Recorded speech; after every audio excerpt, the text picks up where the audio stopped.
Janshakti news, निर्भीड व निपक्ष बातम्यांचं खुलं व्यासपीठ. तर जनशक्ती न्यूज मध्ये आपल्या सर्वांचं स्वागत. व्यक्तिमत्व आणि कर्तृत्व, नेतृत्व आणि दातृत्वाचा तिहेरी संगम म्हणजे प्रदीप बाप्पा. विनंती करतो आजच्या कार्यक्रमाच्या निमित्तानं आपण या ठिकाणी मार्गदर्शन करावं. एका जोरदार टाळी आपण त्यासाठी.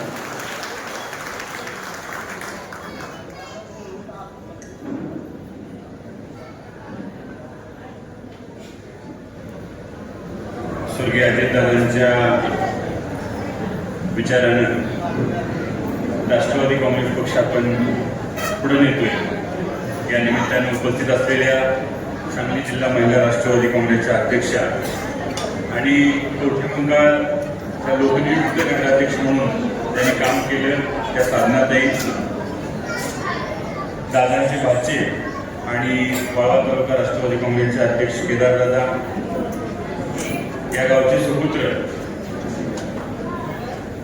आणि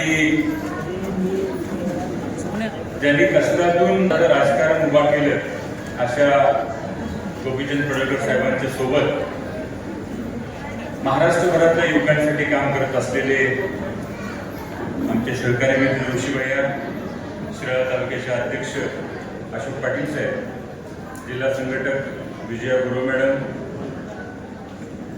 आणि माळवाडीसारख्या गावाचं नाव यांनी BCCI या जगातल्या सगळ्यात श्रीमंत असलेल्या क्रिकेट असोसिएशनवर जे काम करतायत ते आपल्या गावचे सुपुत्र आणि ज्या कष्टातनं त्यांची निवड झाली ते त्यांनी सांगितलं ते वावरे सर.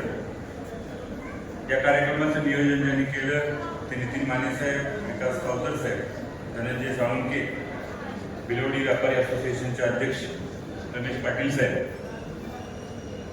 मोठ्या संख्येने उपस्थित असलेले माझे सर्व पत्रकार मित्र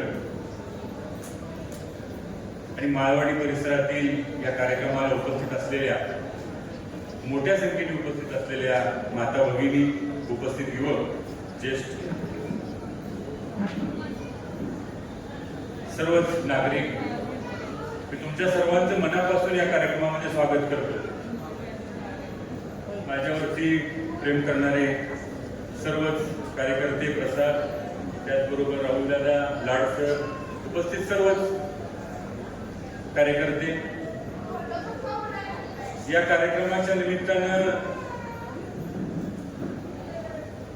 जे काही कार्यकर्ते बोलले त्या कार्यकर्त्यांनी आपल्या मनातली खंत व्यक्त केली. ऋषीभाईंनी विशेष आनंद व्यक्त केला. वावरे सरांनी आपल्या तालुक्याचा अक्षरशः लेखाजोखा मांडला.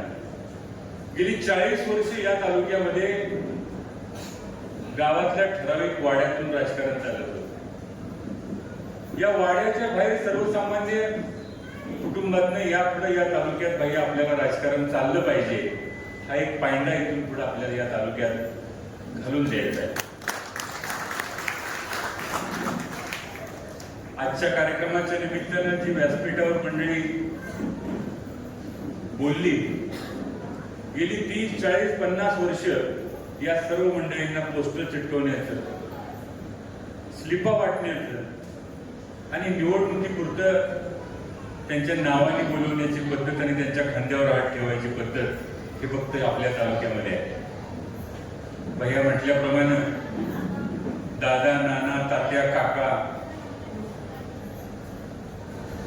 त्यांचा अक्षरशः सातबारा असल्यासारखा बापाच्या नंतर मुलगा, मुलगा नंतर नातू, अक्षरशः पै पाहुणे त्यातनं उरलं सुरलं तर असं या तालुक्यामध्ये आपल्या पद्धत सुरू झाली. म्हणजे अक्षरशः लोकशाही, ज्या बाबासाहेबांना अभिप्रेत असलेली लोकशाही या तालुक्यात आहे की नाही, तर राजेशाही अजून सुरू आहे असं खंत वाटते. या तालुक्यामध्ये आपल्याला एकच करायचं आहे. स्वर्गीय यशवंतराव चव्हाण आणि स्वर्गीय अजितदादांचा विचार पुढे घेऊन जाताना ज्या महापुरुषांनी सर्वसामान्यांच्या घरामध्ये महात्मा फुलेंनी ज्ञानाची ज्योत पेटवली, बाबासाहेबांनी सर्वसामान्यांसाठी ज्ञानाची कवाडं खुली केली, हेच काम आपल्याला या तालुक्यात करायचं आहे.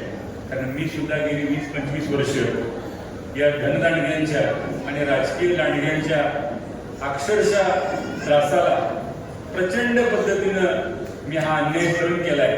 आणि म्हणून मी ठरवलं या तालुक्यातल्या सामान्य मुलाला राजकारण समाजकारणात व्यासपीठ निर्माण करून द्यायचं हे काम आपल्याला यापुढे करायचं. त्या ठिकाणी आली होती, ते करोडो रुपयाचे मालक होते, धनदानगे होते, परंतु एक सामान्य शेतकरी कुटुंबातून गावगाड्यातून आलेला मुलगा या गावामध्ये त्याचा सत्कार झाला नाही. सरांना मला या निमित्ताने एक सांगायचं आहे की जिथं पिकतं तिथं विकत नाही असं म्हटलं जातं. आणि महाराष्ट्रामध्ये गेल्या कित्येक दिवसात आपण बघितलं की त्यांचं मोठेपण सिद्ध होण्यासाठी मरावं लागतं. तुम्ही अनेक नेत्यांचं उदाहरण घ्या, गोपीनाथ मुंडे साहेबांचं उदाहरण घ्या, अजितदादांचं उदाहरण घ्या. ह्या सगळ्या मंडळीनं गेल्यानंतर त्यांच्या कामाचं कौतुक झालं. स्वर्गीय यशवंतराव चव्हाण साहेब हे आपल्या भागात जन्माला आले. स्वर्गीय यशवंतराव चव्हाणांनी या महाराष्ट्रासाठी इतकं करून ठेवलं होतं. जर स्वर्गीय यशवंतराव चव्हाण साहेबांनी कोयना धरण जर केलं नसतं तर आज जो आपला कृष्णा काठ बारमाही आहे. आज आपल्याला अभिमान आहे की मग मी कृष्णा काठावर राहतो की कृष्णा सुद्धा एक काळ हंगामी नदी होती. स्वर्गीय यशवंतराव चव्हाण साहेबांनी कोयना धरण बांधलं. कृषी औद्योगिक धोरणाचा पाया या राज्यात चव्हाण साहेबांनी घातला. त्या चव्हाण साहेबांच्या विचाराने आपण पुढे चाललोय. चव्हाण साहेबांचे विचार पुढे घेऊन जात असताना स्वर्गीय यशवंतराव चव्हाण स्मृती गौरव समितीच्या माध्यमातून या तालुक्यात आपण काम करतोय. मला फक्त तुम्हाला एवढंच सांगायचं आहे की मनापासून तुम्ही साथ द्या.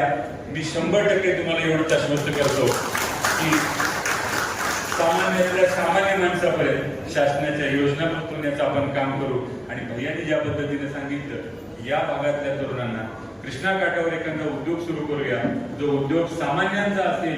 तिथल्या सामान्याला तिथं गेल्यावर वाटेल की तो माझा उद्योग आहे आणि तिथं सर्वसामान्यांना तिथं न्याय मिळेल, त्यांना नोकरी मिळेल आणि त्यांना खूप साऱ्या गोष्टी इथं करण्यासारख्या आहेत कृष्णा काठावरती. जसा येळगुडचा पेढा प्रसिद्ध आहे त्याच पद्धतीनं भिलवडीचा पेढा प्रसिद्ध होऊ शकतो.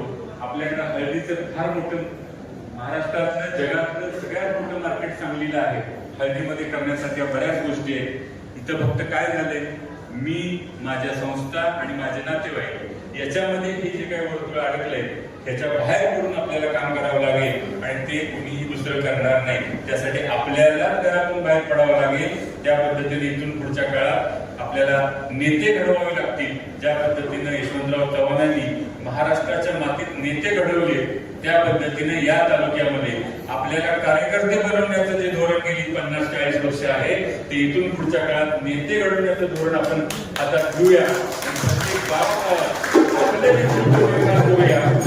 मी अपेक्षा व्यक्त करतो. सर्वांचं मनापासून आभार व्यक्त करतो. आभार मानून मी हे करणार.